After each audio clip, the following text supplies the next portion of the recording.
I've been interacting with different pastors, different churches that are trying to navigate whether or not they should be opening their doors for meetings again.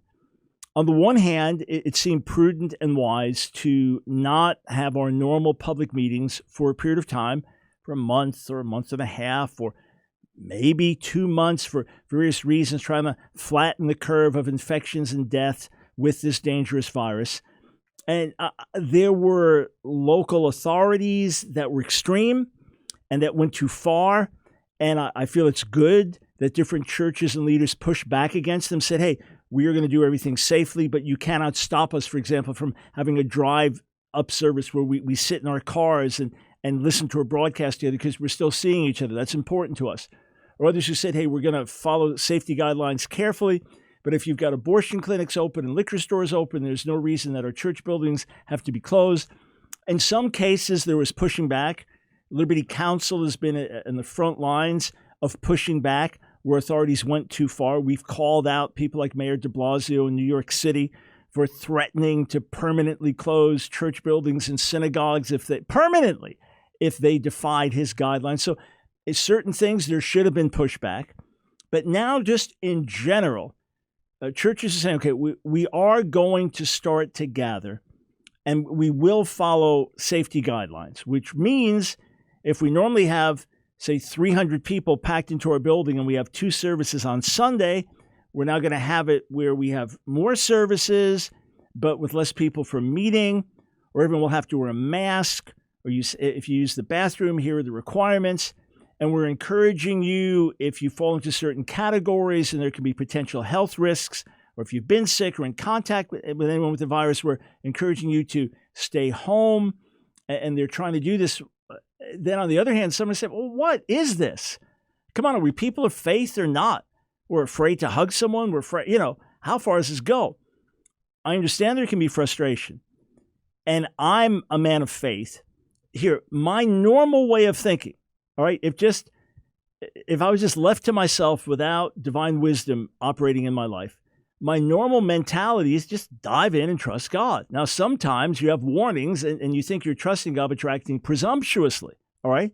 But my normal mentality, if it was just me without wisdom from God, but being a man of faith, all right? So part of me being a man of faith, but the part with wisdom not existing. I just said, well, come on, of course I would have wanted to defy things from day one.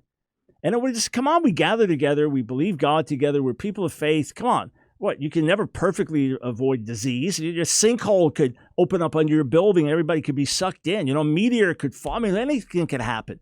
How many people die on the way to a church service? Some drunk driver, coming back from an all-night binge, crashes into the car and the church people are killed. These things happen. You can't avoid death, right? I mean, that would be the faith side of me, but without the wisdom side of me. But what I'm saying is I tend not to be cautious. I tend to jump forward, to move forward. If I feel God's in something, I jump forward. But there's also wisdom. And the other side of it is, okay, even if you are personally willing to risk being infected, it's like, if I die, I die. If I live, whatever. Life is not promised. No one's going to live to be 500 years old anyway, whatever. And I'd rather be around people. I'd rather live a normal life, just like people make food choices. Yeah, fine. I may be more prone to a heart attack with this, but I'm not going to just eat seaweed the rest of my life. That's the way some people think. Hey, we make choices like that all the time, right? So we want to hug each other. We want to go to service. We want to have a normal meeting, and we just trust God. Okay, here's the problem with that. Here's the problem. It's not just you, and it's not just if 2 of you choose to hug each other. It's just, it opens up the risk of you now carrying that to someone else. In other words, if it's your own life, the government can't tell you to stop overeating because you're digging your grave with forks and knives, as someone said. The government can't stop you from not drinking too much. They can arrest you for drinking while under the influence, right? Driving while under the influence. They can arrest you for that, but they can't arrest you for sitting home drinking and you ended up killing yourself with drink. I mean, you can do that, right? So we can all make choices that are destructive to ourselves, and the government can't stop us from making most of those choices. But this is not just about you.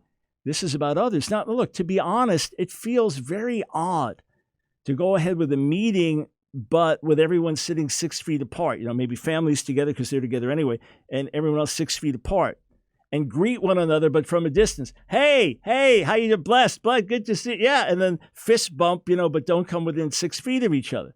Obviously, it feels odd to be doing that, all right? But it is a matter of loving your neighbor. This hasn't been tested out yet. But if suddenly everyone thinks, oh, it's fine, we can go back to normal, and then they start getting infected, infecting others, where's the love of God in that? So here's my own take at this point.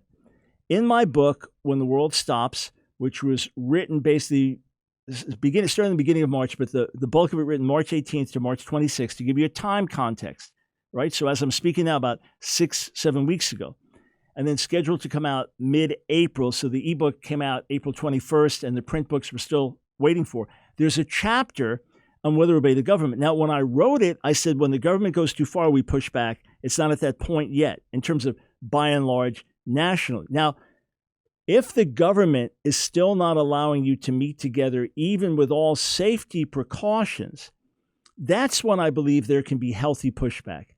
That's where you can say, hey, you are going too far, and you work with Liberty Counsel or Alliance Defending Freedom or other of these national Christian organizations to say, what exactly are our rights? We don't want to seem rebellious, but if the government's going too far, then we want to be able to push back.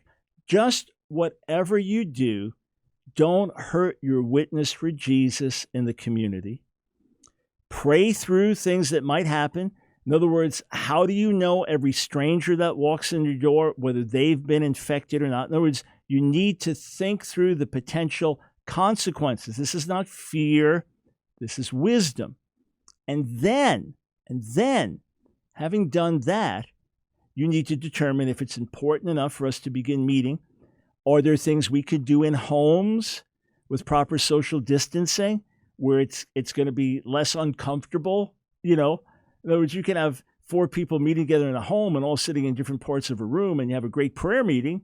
You can do that. That feels a little less forced than having everybody separated in the building. But keep thinking about how to be the church rather than just go to church. Keep thinking about positive, redemptive things that you can do. Online ministry, people reaching out to one another, making sure that everybody is touched by somebody in the body, that nobody is alone, that nobody's left alone. Use this opportunity to really do that, whether you've got a mega church with more staff to do it, but more people to touch, or a smaller congregation, or a house network of churches. Do what you can to emphasize being the church. Pray more about constructive ways to be reaching your communities and neighborhoods as people are home, and maybe they can talk to a neighbor with social distancing. They can still do that. Look for ways to share the gospel instead of just rushing back to normal. And then, whatever you do, just have the consequences thought through. There are going to be people that are looking for frivolous lawsuits and things like that, so you may need to bounce things off of others. And if you're absolutely sure that the Lord has given you a word, you've got a track record, you've heard the voice of God lead you clearly for the last 30 years and you've never missed it once, and God told you to gather together and no masks and everybody's sitting next to each other, and God told you that, then that's between you and God. I'm just not so sure that he's saying that right now. Hey, just a little thought for you, all right? I don't question that there are people who have ulterior goals with this virus right now. And people who want to see America go in a different direction, and they want to use this virus. I don't doubt that. I don't doubt there are people with economic goals, people with political goals, people with nefarious goals to take over things and change it. I don't question it. I believe there are. I don't know what came out of China with intentionality, how much collaboration there was with who to not spread information and so on. Just put the worst case scenario on all of it, all right? The reason that I know that this is still serious is not just because of people that I know that died or had friends that died of the virus. It's not just that. It's that with all the money that's being lost, all these business people, the sports industry and all of that, if there were simple ways to just get everything back up to normal, they'd be pushing to do it. Money talks, all right? So the fact that the big sports industries and these others, the fact that they are still slow to move, and even as they're moving with great caution, it indicates to me that there is seriousness to this. It doesn't mean our response has been the best or we couldn't have done things better. Just be wise and be careful. And remember, this is not just about you. It's also about your neighbor.